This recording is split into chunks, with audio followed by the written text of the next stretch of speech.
The cameras didn't just catch these moments, they exposed them. Because once you see how often Meghan Markle puts herself first, you can't unsee it. This isn't about whispers or haters or internet drama. This is about patterns, repeated, documented, caught in real time. And every single time, the spotlight somehow slides right back to her. Right from the jump, the pattern is laid bare. Meghan Markle steps forward, literally and figuratively, no matter who's beside her. Group settings, solemn occasions, shared victories, moments that were never meant to be hers alone, and yet there she is, front and center, again and again and again. Sometimes it's subtle, a step ahead, a seat change, a hand reaching where it doesn't belong. Other times, it's so blatant it makes people physically freeze, unsure whether to react or pretend they didn't just see that. And that's what makes these moments so uncomfortable. They happen when restraint is expected, when humility would have been effortless, when patience would have cost her nothing. But patience never seems to win. Take the Commonwealth Service, a place built on protocol, order, and quiet respect. Everyone moves with intention. Everyone knows the rules, except suddenly, Meghan doesn't wait. She doesn't pause. She jumps seats, sliding ahead of Sophie and Prince Edward like the camera angle mattered more than decorum. No confusion, no crowding, just a calculated move forward. What made it worse? Sophie would have waited.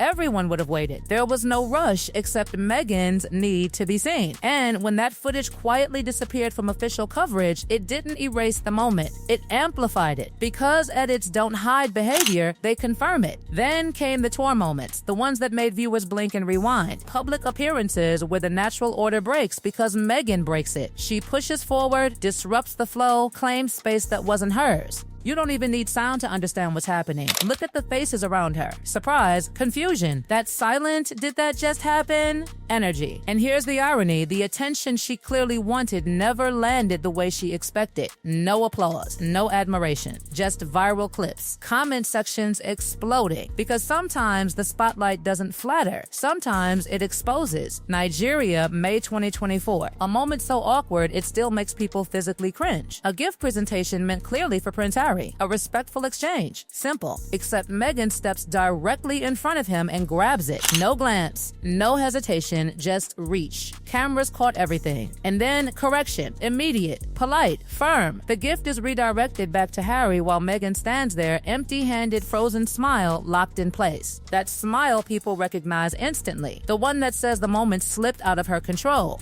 What was supposed to look confident turned into a public power grab that backfired in real time. And then there's the car incident, one of the most quietly shocking moments. Approaching the vehicle, Meghan moves forward as if she's about to enter before the Queen. A palace guard steps in, stops her. That should have been the end. It wasn't. When the Queen pauses, Meghan leans in again, testing the boundary. The tension is visible. People freeze, unsure. To avoid a scene, the Queen eventually allows her to enter, but by then, the discomfort is already locked on camera. This wasn't nerves. Royal rules are drilled relentlessly. This was pushing forward again, even then, and it didn't stop there. During a somber walkabout meant for reflection and unity, Meghan's subtle moves spoke louder than words. A cold nod, a sharp dismissal. Pulling attention away from Kate Middleton during a moment meant to honor something bigger than any one person. Starting handshakes out of turn.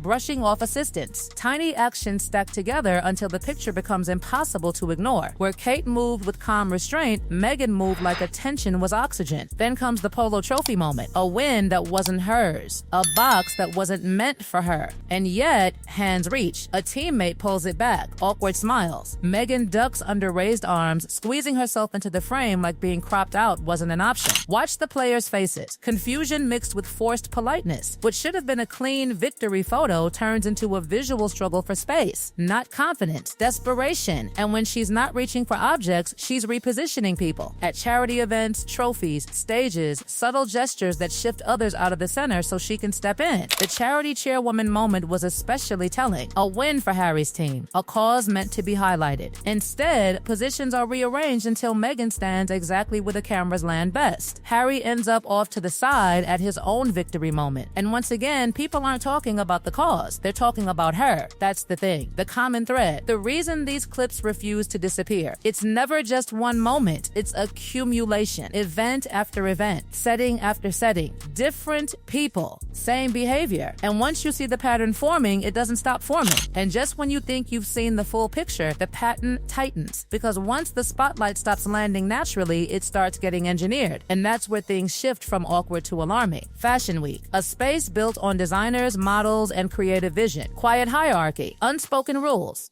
You're either invited or you're not. Except this time, Meghan didn't wait for the door to open. She knocked from the inside. Word spread fast that she invited herself. Not subtly, not casually. Direct outreach. A clear message, I should be there. And suddenly, the conversation wasn't about the collections. It was about her presence, her seat, her timing, her camera angles. Critics didn't call it elegance, they called it intrusion. Because Fashion Week isn't about demanding attention, it's about earning it. And when that didn't land the way she wanted, the narrative pivoted again. Then came the moment that made people genuinely uncomfortable. Not awkward, not cringy, uncomfortable. The filming at a site connected to Princess Diana's death, a place tied to grief, trauma, pain that Prince Harry has openly spoken about for years, therapy, nightmares, loss, and suddenly that sacred ground becomes content, a backdrop, a visual for attention. People didn't see reflection. They saw calculation. They didn't see healing. They saw timing. And that's why the backlash stuck, because there are lines you don't cross unless attention matters more than consequence. Charity events didn't escape either. At the Royal Salute Polo Challenge, everything was set. The order, the people, the cause. But cameras caught a subtle reshuffle, a gesture, a repositioning. The charity chairwoman moved, not because she chose to, but because Meghan wanted center frame. And just like that, the charity faded into the background. Harry's win faded too. The photo told a different story than the event was meant to, and people noticed. They always do. Then there was One Young World, a room filled with future leaders, activists, people risking their lives for change. The stage was meant for them, and for 7 minutes, the spotlight didn't move. 34 references to herself, stories circling back, validation woven into every pause, saving a name card as proof she belonged. Proof. That word lingered, because inspiration doesn't ask for proof. Confidence doesn't need receipts. And suddenly, an event about uplifting voices turned into a personal reassurance session. Applause followed her stories, not theirs. And that silence afterward, that wasn't inspiration settling in, that was people processing what they just watched. And if the speech didn't convince critics, the British Fashion Awards sealed it. A scripted event, every cue planned. Rosamund Pike already in position. Then, interruption. Meghan steps onto the stage. No warning, no adjustment period. Staff scramble. Flow breaks. Rosamund steps aside because what choice does she have? The spotlight was taken, not shared. And that's why people still talk about it. Not because it was bold, but because it was disruptive. Because moments like that rewrite rooms instantly. The Hamilton charity event added fuel to the fire. Cameras rolling, a crowd gathered. Meghan moves forward and someone gets elbowed aside. It's quick, but not invisible. The man looks startled.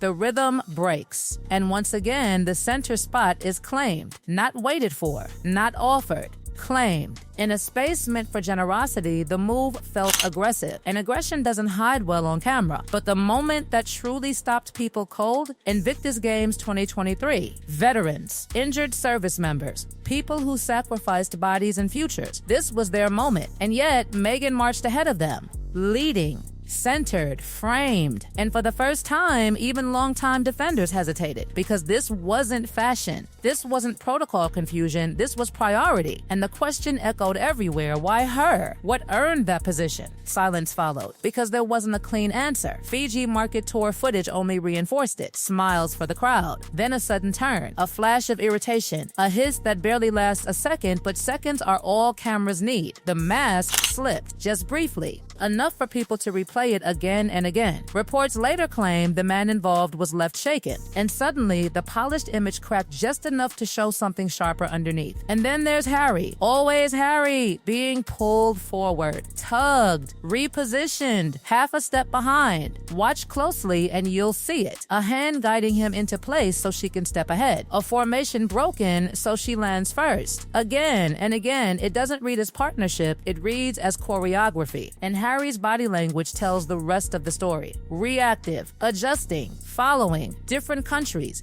different years, Different stages, same outcome. And when you line it all up, the seat jumps, the gift grabs, the car incident, the stage takeovers, the charity reshuffles, the speeches that circle back, the veterans left behind, it stops looking accidental. It starts looking intentional, a habit, a strategy, a belief that being unseen is worse than being criticized. Because here's the truth people can't ignore anymore. Attention chased this hard always leaves footprints. And those footprints don't fade, they stack. So now the real question isn't whether these moments happened. They did, on camera, repeatedly. The real question is this: which one made you stop and rewind? And once you answered that, did you notice how many followed the same pattern?